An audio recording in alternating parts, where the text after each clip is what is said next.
Hi சிறுவர்களே, வணக்கம். சுப்ரதாவின் நல்வாழ்த்துக்கள். ஒரு முக்கியமான விஷயம் தெரியுமா?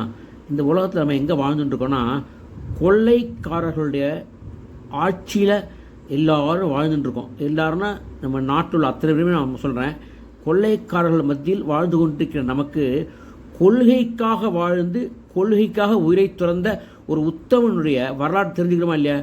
இன்னைக்கு 3ஆம் தேதி ஜனவரி, இன்றைக்குத்தான் ஒரு முக்கியமான ஒரு வீரன் பிறந்தான். அவன் பெயர்தான் வீரபாண்டிய கட்டபொம்மன். அவனை பற்றி பார்க்கலாமா? இப்போ நீங்கள் பார்க்குறது என்னன்னாக்க, அவன் ஆட்சி செய்த எல்லைக்கு உட்பட்ட தலைநகரான பாஞ்சாலங்குறிச்சி ஜனவரி மாதம் 3ஆம் தேதி 1760 திக் விஷய கட்டபொம்மு ஆறுமுகத்தம்மாள் இவர்களுக்கு பிறந்த குழந்தை தான் வீரபாண்டிய கட்டபொம்மன். இவன் எப்படியாப்பட்ட ஆளுங்கிறது போக போக தான் தெரியும் உங்களுக்கு. பாளையக்காரர் பெற்றெடுத்த குழந்தைய எப்படி ராஜாவும் ராணியும் அவங்க தான் ஆட்சி பண்ணியிருந்தாங்க. பாஞ்சாலங்குறிச்சியை எவ்வளோ சந்தோஷமாக கொஞ்சம் பாருங்க. காலச்சக்கரம் வேகமாக சுழல்றது. வீரபாண்டிய கட்டபொம்மனா இவர் பாஞ்சாலங்குறிச்சி மன்னராக ஆட்சியை செலுத்த ஆரம்பிக்கின்றார். இந்தியாவை ஈஸ்ட் இந்தியா கம்பெனிக்காரன் உள்ளே வந்து இந்தியாவுடைய வளங்களை பார்த்து கொள்ளையடிக்க ஆரம்பித்து விட்டான் வெள்ளைக்காரன். ஈஸ்ட் இந்தியா கம்பெனிங்கிற பேரில் வெள்ளைக்காரர்களாகிய கொள்ளைக்காரர்கள் இந்தியாவை கொள்ளை அடித்தவர்கள். இப்பொழுதும் அது நடந்து கொண்டுதான் இருக்கின்றது. மக்கள் இன்னமும் சுதந்திரம் இல்லாமல் தான் இருக்கின்றார்கள் என்பது வருந்தத்தக்க விஷயம் குழந்தைகளே. ஒரு வெள்ளைக்கார தூதம் வரான், ஒரு சோல்ஜர் வச்சுங்களேன் வரான். வீரபாண்டிய கட்டபொம்மன்ட்ட ஒரு நோட்டீஸ் கொடுக்குறான். என்னன்னாக்க, பாஞ்சாலங்குறிச்சி மட்டும் இன்னும் பிரிட்டிஷுக்கு வரியே செலுத்தலை, உடனடியாக வரி செலுத்த வேண்டியது அப்படிங்கிறது கட்டளை.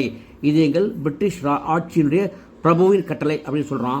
அப்போ வந்தது பாருங்க கோபம் கட்டபொம்மனுக்கு. ஏண்டா, வானம் பொழியிறது, பூமி விளையிறது, எங்கள் மக்கள் கடுமையாக உழைக்கிறாங்க, அவங்க பயிரை எடுத்து எங்கள் நாட்டு மக்களுக்கு பயன்படுத்திக்க நாங்கள் யூஸ் பண்ணிக்கிறோம். உனக்கு நீ யாரா கேடுகட்ட போய் எங்கள் வியாபாரம் பண்ண வந்துட்டு நாட்டை ஆள்ற நீ, உனக்கு கூட வரி கொடுக்கணும்னு சொல்லிட்டு வாழை வீசுறார். இந்த பிரிட்டிஷ்காரன் தப்பிச்சு ஓடுறான் பயந்துட்டு. ஃபஸ்ட்டு வீரபாண்டிய கட்டபொம்மன் போர் நடக்கிறது. ஆலன் அப்படிங்கிற ஒருத்தன் தலைமை தாங்கிட்டு வரான். இங்கிலீஷ் சோல்ஜர்ஸ் படையை அழைச்சிட்டு வரான். என்ன காரணம்னாக்க, வீரபாண்டிய கட்டபொம்மன் பிரிட்டிஷுக்கு அடங்க மாட்டேன்னு சொல்லிட்டாரு, வரியும் கட்ட மாட்டேன்னு சொல்லிட்டாரு. அந்த கடுப்பில் அவங்க சண்டைக்கு வராங்க. அப்போ பிரிட்டிஷுடைய சண்டைக்கும் வீரபாண்டிய கட்டபொம்மன் சண்டைக்கும் அவங்களுடைய சேனைக்கும் கடுமையான யுத்தம் நடக்கிறது. அதில் தோல்வியுற்ற பிரிட்டிஷ் வீரர்கள் தொடர்த்தி அடிக்கப்பட்டு விரட்டி அடிக்கப்பட்டார்கள். அவர்கள் பயந்து கொண்டு ஓடுகின்றார்கள், உயிருக்கு பயந்துட்டு. இதுதான் நாட்டுப்பற்று கட்டபொம்மனுக்கு. பிறகு சமாதான ஒப்பந்தம் பேசலாம் அப்படின்னு பிரிட்டிஷ் துரை கூப்பிட்டு வீரபாண்டிய கட்டபொம்மன் துரையோட பேசுகிறாப்புல. எதற்கும் மசியாதவன் வீரபாண்டிய கட்டபொம்மன், நாட்டை காட்டி கொடுக்காதவன், சுதந்திர தியாகம் உள்ளவன். அதுக்காக என்ன பண்ணால், ஒரு சல்லி காசு கூட உனக்கு வரியாக கொடுக்க மாட்டேனான்னு சொல்கிறதுனால இங்கிலீஷ்காரர்களுக்கும் அப்போ வீரபாண்டிய கட்டபொம்மன் சேனைக்கும் கடுமையான சண்டை நடக்கிறது. கட்டபொம்மன் இருக்கிறதுலாம் ஒரு அறிவாள் தானே, வாள் தானே, வாள் வீச்சு தானே அவங்க கெட்டியாருங்க. ஆனால் இவங்கள்ட்ட இருக்கிறது பீரங்கிகளும் துப்பாக்கிகளும். இப்போ யார் ஜெயிப்பாங்க?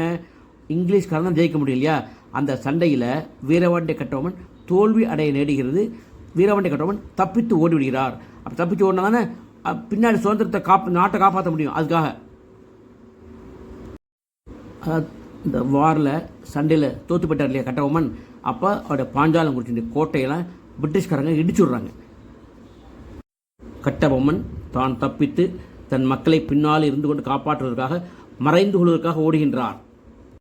நம்ம நாட்டில் என்றைக்குமே துரோகத்துக்கு பஞ்சமே கிடையாது. நட்பு என்கிற போர்வையில் துரோகம் செய்கின்ற கூட்டம் தான் ஜாஸ்தி. அப்படி செய்த ஒரு கூட்டத்தின் காரணமாக வீரபாண்டிய கட்டபொம்மன் இருக்கும் இடம் அறியப்பட்டு பிரிட்டிஷ் வீரர்களால் அவர் சிறைபிடிக்கப்படுகின்றார். இந்த பிரிட்டிஷ் அயோக்கியர்கள் என்ன பண்ணுவாக்க, தண்டனையை உடனே கொடுக்க மாட்டான். ஒரு ஜட்ஜு வைப்பான், 4 நாளைக்கு ஹியரிங்னு என்ன நடந்ததுன்னு கேள்வி கேட்பான். கேள்வி கேட்டுட்டு தான் என்ன நினச்சிட்டு இருக்கானோ அதையே தீர்மானமாக சொல்லி தீர்ப்பாக கொடுத்துட்ருவோம். அப்படி தான் கட்டபொம்மன் வந்து ஒவ்வொன்றுக்கும் பதில் சொல்கிறார். எக்குன்னு எக்கிறார் இங்கிலீஷ்காரனை. நீ வந்தவன் பிழைக்க வந்தவன், உனக்கேண்டா நான் வரி கொடுக்கணும், எங்கிட்ட நீ ஏண்டா கேட்குற அப்படின்னு எக்குன்னு எக்கிறாரு. கடைசியாக அவன் என்ன பண்ணுறான், உனக்கு மரண தண்டனை விதிக்கப்படுகிறது அப்படின்னு சொல்லிட்டு தீர்ப்பு கொடுத்துட்றான் ஜட்ஜு, இங்கிலீஷ் ஜட்ஜு. நாள்தோறும் மக்கள் வரிப்பணத்தில் கோடி கோடியாக கொள்ளையடிக்கின்றவர்கள் வாழ்கின்ற இந்த காலத்திலே தனது நாட்டுடைய ஆட்சியுரிமையும் விட்டு கொடுத்து அரசுரிமையும் விட்டு கொடுத்து நாட்டு மக்களுக்காக காப்பாற்ற வேண்டியதற்காக தப்பித்து பிறகு நட்பு ரீதியில் பழக்கப்பட்ட ஒருவனை காட்டிக் கொடுக்கப்பட்டு அந்த கயவனால் காட்டிக் கொடுக்கப்பட்டதால் மீண்டும் சிறைபிடிக்கப்பட்டு பிரிட்டிஷ் ஜட்ஜால் ஒரு பொய்க்காரணம் சொல்ல அந்த பொய்க்காரணம் கூறப்பட்டு வீரபாண்டிய கட்டபொம்மன் வீர மரணம் அடைகின்றார். வீரபாண்டிய கட்டபொம்மன் போன்ற சுதந்திர வேட்கையுள்ள வீரர்களாலும் பின்னால் வந்த வ.உ. சிதம்பரனார் மிகப்பெரிய தலைவர்களாலும் நாடு சுதந்திரம் பெற்று பிரிட்டிஷ் கொடி கீழே இறக்கப்பட்டு இந்தியாவின் சுதந்திர கொடி மேலே பறக்கவிடப்படுகின்றது. இதெல்லாம் வித்திட்டவன் வீரபாண்டிய கட்டபொம்மன். தோல்வியடைந்த பிரிட்டிஷ்காரர்கள் பெட்டியையும் படுக்கையையும் தூக்கி கொண்டு தன் நாட்டுக்கு திரும்பச் செல்கின்றார்கள். அதுவும் இந்தியாவில் கொள்ளையடிக்கப்பட்ட பணத்தை இப்பொழுது கொள்ளையடிப்பது, இப்பொழுது அரசியல் கொள்ளையடிப்பது அதுவே இருக்கதை. அதை மக்கள் தான் உணர்ந்து கொள்ள வேண்டும். குழந்தைகளே, இன்றைக்கி இந்திய சுதந்திர கொடி இந்த அளவுக்கு காற்றோடு வீசி பறக்கிறதுனா அதுக்கு காரணம் ஆயிரக்கணக்கான லட்சக்கணக்கான மக்களும் தலைவர்களும் பாடுபட்டு தன் உயிரை நீத்து தன்னுடைய சொத்து சுகம் எல்லாத்தையும் விட்டுட்டு தான் நாட்டை மீட்டு கொண்டு வந்திருக்காங்க. ஆனால் இன்றைக்கு நடக்கிறதெல்லாம் வேறு விதமாக இருக்குது. நல்லவர்களும் ஆளுகிறார்கள், தீயவர்களும் ஆளுகிறார்கள். ஆனால் எப்படியோ மக்களுடைய சொத்துக்கெல்லாம் சில கெட்டவர்கள் கொள்ளையடிக்கப்படுவது இப்பவும் நடந்து கொண்டு தான் இருக்கிறது. இதை மக்கள்லாம் உணர்ந்து கொண்டு அவர்களையும் திருத்த வேண்டும், நாட்டையும் உயர்த்த வேண்டும். நாம் வீரபாண்டிய கட்டபொம்மனை இன்று நிச்சயம் மனதால் நினைவு கூற வேண்டும். ஓகேயா? பாய் குழந்தைகளே, பாய்.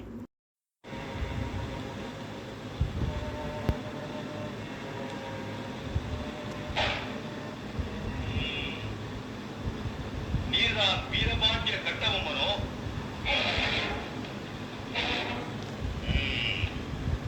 நீர்தான் ஜாக்சன் துரை என்பவரோ?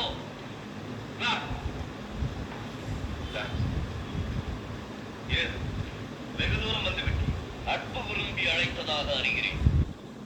அதையே விரும்பி நானும் வந்துள்ளேன். நட்பு வேண்டும், ஆனால் அதற்கேற்ற நடத்தை இல்லை உம்மிடம். கற்றுக் கொடுக்கும் இனம் தமிழ் இனம். நீர் கற்றுக் கொடுக்க முயற்சிப்பது அறிவீனம். நவாப்பிடமிருந்து நாட்டுரிமை பெற்றிருப்பது நாங்கள். நீயாக ஏன் பேட்டி காணவில்லை? பேட்டி கொடுப்பவர் நாங்கள். இல்லாவிட்டால் நீ இந்த நாட்டுக்குள்ளே நுழைந்திருக்க முடியாது. இருமாப்பினும் ஒழியவில்லை உன்னிடம். எல்லாம் உடன் பிறந்தவை ஒழியாது. உன் மீது குற்றம் சுமத்துகிறேன். என்னவென்று எடுத்துரைத்தால் கணக்கிலடங்காது. எண்ணிக்கை தெரியாத குற்றம். எனக்கா எண்ணிக்கை தெரியவில்லை? அகம் பிடித்தவரை சொல்கிறேன் கேள். உன் நிலத்தில் விளையும் விளைச்சலுக்கு கிச்சு கொடுக்கவில்லை. எங்கள் பேரரசுக்கு கீழரசாக இருக்க திரைப்படம் திருத்தவில்லை. வெகு காலமாக வரிப்படம் வந்து சேரவில்லை. இந்த பாக்கிக்கெல்லாம் வட்டியும் திருத்தவில்லை. கிஸ்தி, திரை, வரி, வட்டி. வானம் பொழிகிறது, பூமி விளைகிறது, உனக்கு ஏன் கொடுப்பது கிஸ்தி? எங்களோட வயலுக்கு வந்தாயா? ஏத்தம் உரைத்தாயா? நீர்வாட்சி நடுவயல் நிறைய கண்டாயா? நாற்று நட்டாயா? களை பறித்தாயா? கடனிவாழ் உழவருக்கு கஞ்சி கரையும் சுமந்தாயா? அங்கு கொஞ்சி விளையாடும் எங்குல பெண்களுக்கு மஞ்சள் அரைத்து பணிபுரிந்தாயா? அல்லது நீ மாமனா மச்சானா? மானங்கெட்டவனே, எனக்கு கேட்கிறாய் திரை, யாரை கேட்கிறாய் வரி?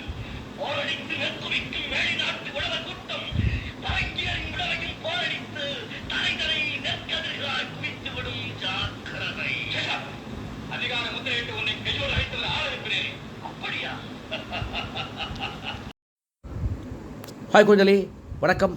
சுப்ரதாத்தாவின் நல்வாழ்த்துக்கள். இதை பார்க்குறீங்களே, இவங்கெல்லாம் யார் தெரியுமா? முதியோர்கள். இவங்கெல்லாம் முதியோர்களுக்கான டீச்சிங்னு உண்டு தெரியுமா உங்களுக்கு? அவங்களாம் படிக்கிறதுக்காக வந்திருக்காங்க. அதில் ஒருத்தர் நல்லா படித்து கஷ்டப்பட்டு சொன்னார், நானே கதை சொல்கிறேனே அப்படின்னாரு. நானும் வாய்ப்பு கொடுத்தேன். அவர் சொன்ன கதை தான் இது. அதனால் அவர் சொன்ன வார்த்தைகளில் பிசுறு இருந்தாலோ குழகுழன்னு பேசினாலோ தப்பாக நினச்சாதீங்க. அவர் புதுசாக கற்றுட்டுருக்கார் நம்ம ஸ்கூலில். அதனால் கதையினுடைய கருத்தை மட்டும் பாருங்கள். ஓகேயா? அவர் அப்ரிஷியேட் பண்ணுங்கள். இந்த வயசையும் அவர் சொல்கிறாருன்னு சந்தோஷப்படுங்க. ஓகேயா? தேங்க்யூ குழந்தைகளே. கதையை முழுமையாக பாருங்கள். முக்கியமாக சுதந்திரத்திற்காக உயிரையே தியாகம் செய்து, நாட்டையும் தியாகம் செய்து, தன் குடும்பத்தையும் தியாகம் செய்து, தன் சொத்தையெல்லாம் இழந்து நண்பர்களால் காட்டி கொடுக்கப்பட்ட துரோகிகள் கூட்டம் இருக்கிற இடத்துக்குள்ளே தான் எத்தனை பேர் நமக்காக சுதந்திரத்துக்காக பாடுபடுறாங்க பாருங்கள். அந்த சுதந்திரத்தை பயனடைந்தவர்கள் அயோக்கியர்கள் மட்டுமே இந்த காலத்தில். ஓகேயா? அதை புரிந்து கொள்ளுங்கள்.